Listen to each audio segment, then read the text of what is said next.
السلام عليكم. كنتمنى تكونوا بخير وعلى خير، ولقاكم هذا الفيديو في احسن الاحوال وبصحه جيده، ومرحبا بكم معايا في قناتكم دجا في المطبخ.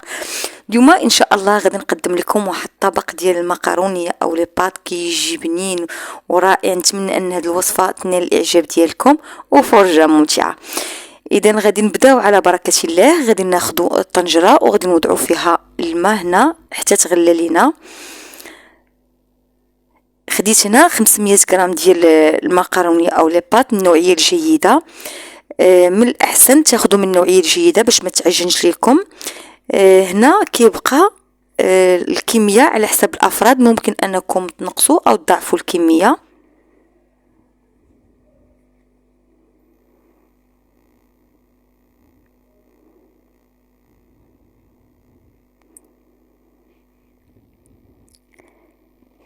بالنسبه للمقادير غادي نخلي لكم كلها في صندوق الوصف. هنا غادي نضيف واحد الملعقه ديال الزيت النباتيه، ممكن تضيفوا ملعقه ديال زيت الزيتون، نتوما وشنو كتفضلوا.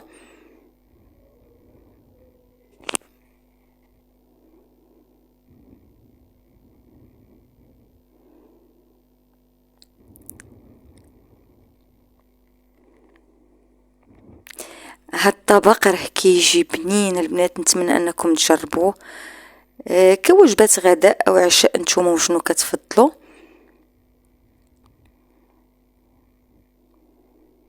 غادي نضيف رشيشه ديال الملحه وغادي نوضعو على جنب حتى يطيبوا لينا غير نص طيبه هنايا. من بعد غندوزو باش نحضروا الصلصه اللي غادي نرافقها مع هاد لي بات هادو. انا خديت بصله مقطعه مكعبات صغار، غنضيفوا ليها زيت نباتيه. هنا غادي نحاولوا تكون غير النار مهيله حتى تدبال لينا هاد البصله هادي.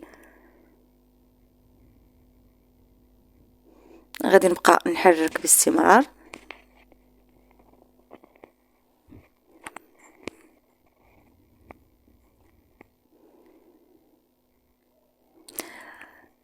غنضيف كذلك الفلفله اللي قطعتها مكعبات صغار. انا هنا خديت الفلفله حمراء اللي متوفر عندكم، الا كانت عندكم الخضراء ولا الصفراء ممكن انكم كذلك تستعملوها. خديت جزره اللي حكيتها في الحكاكه الغليظه وضفت لهاد المكونات هذه، وديما حنا كنحركو.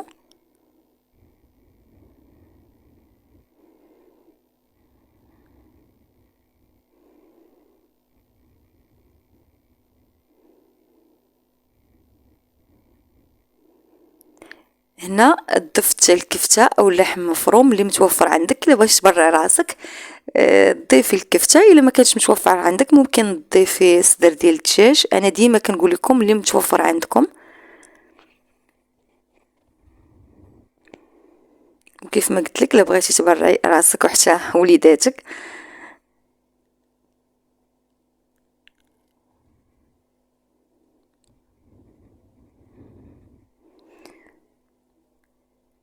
وغنخليوهم حتى يدبالوا لينا، وغنبدا نضيف التوابل. بالنسبه للتوابل انا هنا ضفت الفلفل الاسود، الابزار،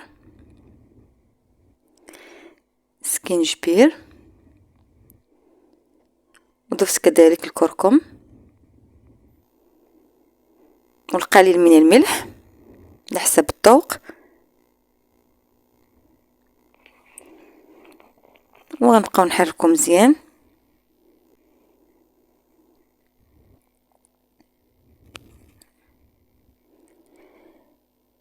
من بعد غادي ناخذ هنايا ملعقه ديال معجون الطماطم او مطيشه ديال الحك، غادي نخلطها مع شويه ديال الماء وغنضيفها لهاد المكونات هذه.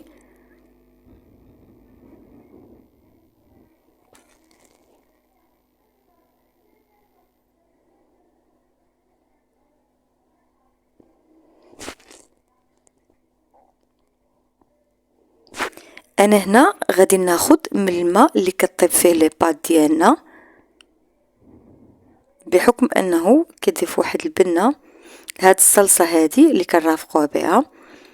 من بعد ما صفيت هاد المقارونيه او لي بات ديالنا، انا هنايا خليتهم حتى طابوا ليا غير نص طيبه، بحكم انه مازال غادي يطيبوا مع هاد الصلصه هذه.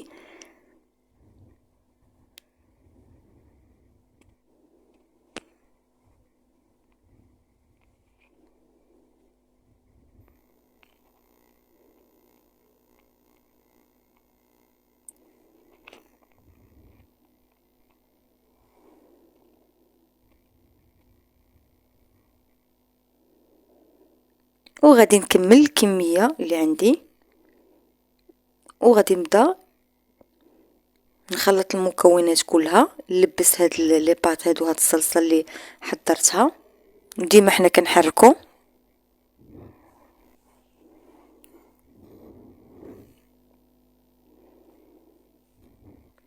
هنا كيف ما قلت لكم راه طيبتها غير نص طيبه، ورجعت كملتها هنايا مع هاد الصلصه هذه حتى تكمل لينا في الطياب.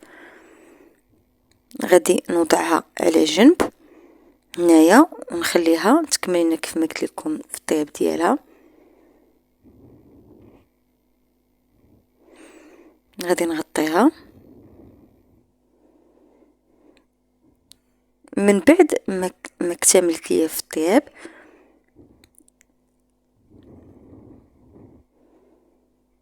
غادي ناخدها وناخد اناء اللي كيدخل الفران. غادي نضع فيه نصف ديال الكميه ديالنا ديال هاد لي باط هادو.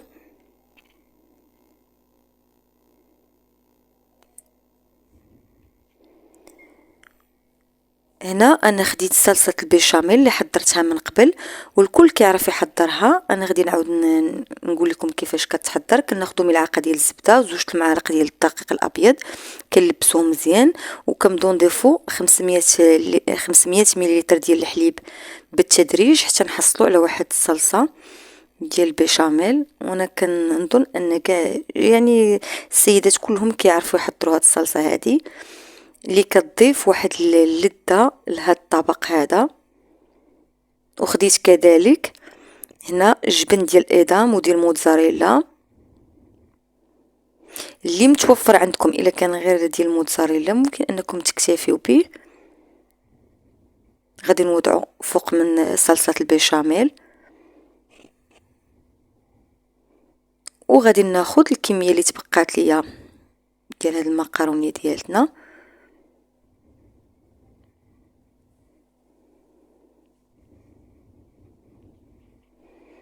غادي نوضعوها كيف ما كتشوفوا، كيف ما موضح لكم الفيديو.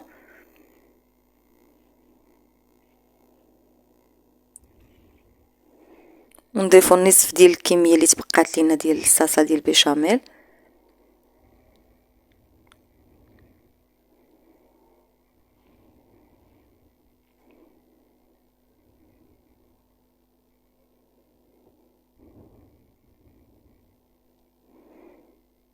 نحاولوا نوزعوا فوق من هاد لي باط ديالنا. وغادي نضيف الكميه ديال الجبن اللي تبقات ليا، وغنكون شعلت الفران على درجه الحراره 180 من قبل. وغادي ندخل الطبق ديالي حتى يذوب ليا داك الجبن. وكيف ما كتشوفوا هنايا الطبق ديالنا من بعد ما دخلنا الفران كيذوب داك الفرماج، كيجي بنين ولذيذ.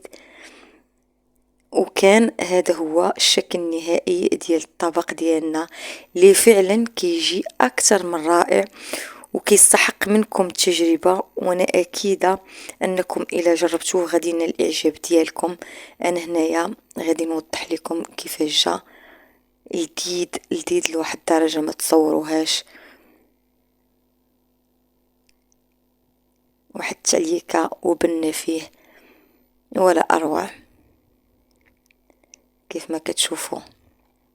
مع السلامه.